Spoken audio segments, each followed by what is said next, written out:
I know for this character and putting him in a situation when we do see him in the last frame, he will, leave it on the battlefield. And does he survive? I don't know. We'll see. What can you preview for the series finale of SEAL Team and how Jason's story will come to an end? He's been through a lot over the course of the series. Will it come to an end? Will it not come to an end? I think for Jason this season, he really has examined and leaned into like what is that first kill all about, which is so very, very authentic to our show. And you think of SEAL Team, you think of authenticity, you think of the hard work, you think of the dedication to getting it right. And we've hit the mark on that one. And I know for this character and putting him in a situation when we do see him in the last frame, he will, leave it on the battlefield. And does he survive? I don't know. We'll see. What would you say has been the most rewarding part about doing a show like SEAL Team?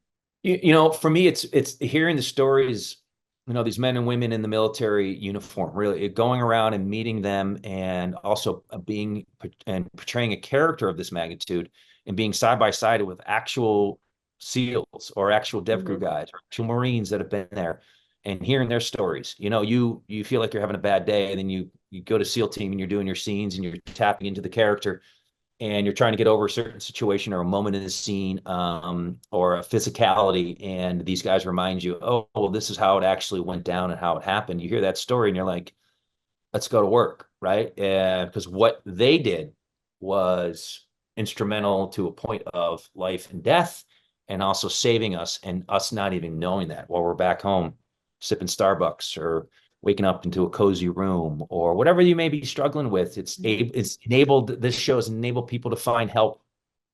If you're down and out and you're depressed, you're suffering from anxiety or the mental capacity to deal with life. They've watched the show and they've tapped into us and they've thanked us for those moments and said, thank you for allowing me to find the strength to get help or to reach out. So we're so very proud of that. And going off of that, is there anything you want fans to take away from the series? Again, that is the most important, is the dedication for where you are. The will to succeed really is all about consistency, doing the things that you don't want to do every morning, right? You want to get out of bed sometimes, you want to get into the ice bath or get into the gym, eat properly, whatever that is in society, what you're dealing with, you have to deal with it. And this show has shown that in a very high level capacity, in a very complicated manner of being special operators and being in situations that are life and death and sacrifice for your country. But you can take those webs and apply them to your own life, and you can see that you will soar if you do so. When SEAL Team first started, did you ever think that it would become the show it is now, between the success on CBS and Paramount Plus, as well as the fan base? Never, you start a project and you put in the dedication to the now and what it's about. You understand the character, you feel the character, you grow with the character, you find its ups and your downs with the characters. The writers give you the wings to fly and take the characters to certain levels. You find the chemistry with your cast and your crew, how to shoot sequences, how to direct certain episodes, how to produce, where's the budget, the up, above, below the cost. So it was just a phenomenal experience. But I don't personally think about heading into a show and saying, hey, it's going to run for a year, 4 years, 6 years, 10. I don't think that way. I think you have to work really presently in the now. You can't look back and you can't look to tomorrow because no one's guaranteed tomorrow. You have to really be present in the moment, do the work, and then you show up, because the hardest part is showing up. And when you were finishing with season 6, did you have a feeling that season 7 was going to be the last one? I decided that was going to be the last one.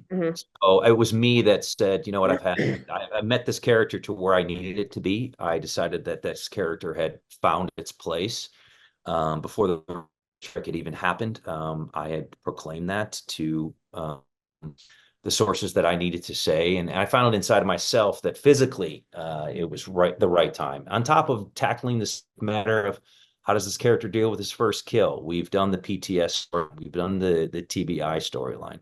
It was a journey and a process that, if you want to talk Joseph Campbell, he's went to the underworld and he came back, and we'll see on Sunday whether or not he makes it on the battlefield. But I will say that it was a glorious process, and I was so very excited when I crossed that finish line in Colombia. It was just a lot of champagne.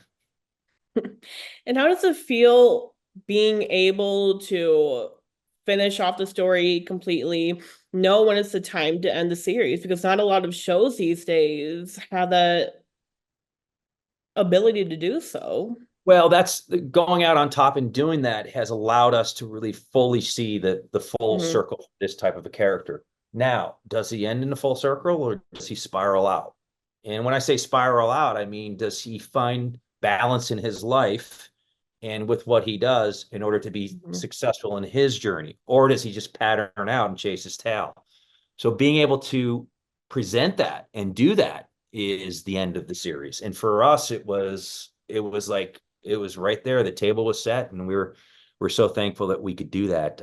But again, you can't have that moment if you don't have the first moment, right? If you don't remember the first day that I was shipped in, and I went to New Orleans and I saved this show, and they were 4 days in, and they were suffering, and they knew if I'm not showing up, this is going to be DOA on delivery.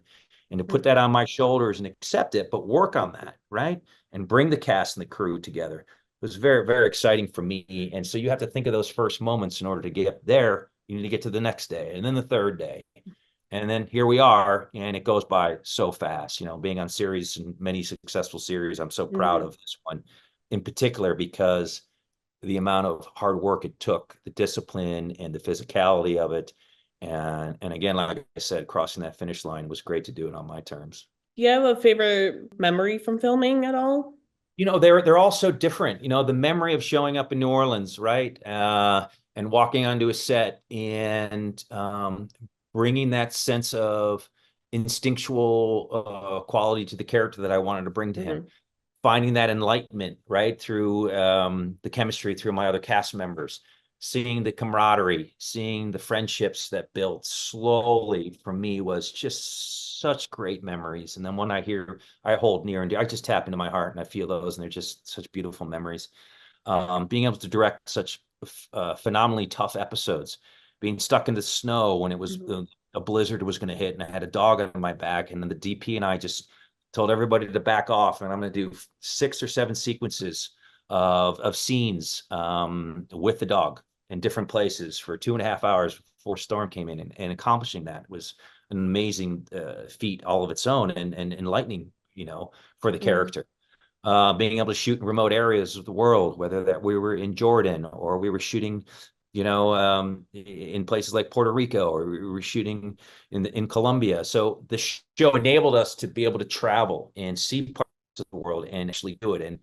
And all these moments of authenticity, of coming in live off of Black Hawk and having cameras and lenses being pushed into your faces and feeling that fear has brought such resonance of great moments for me. So there's, as you can say, it's a capsule of moments that I'm giving you.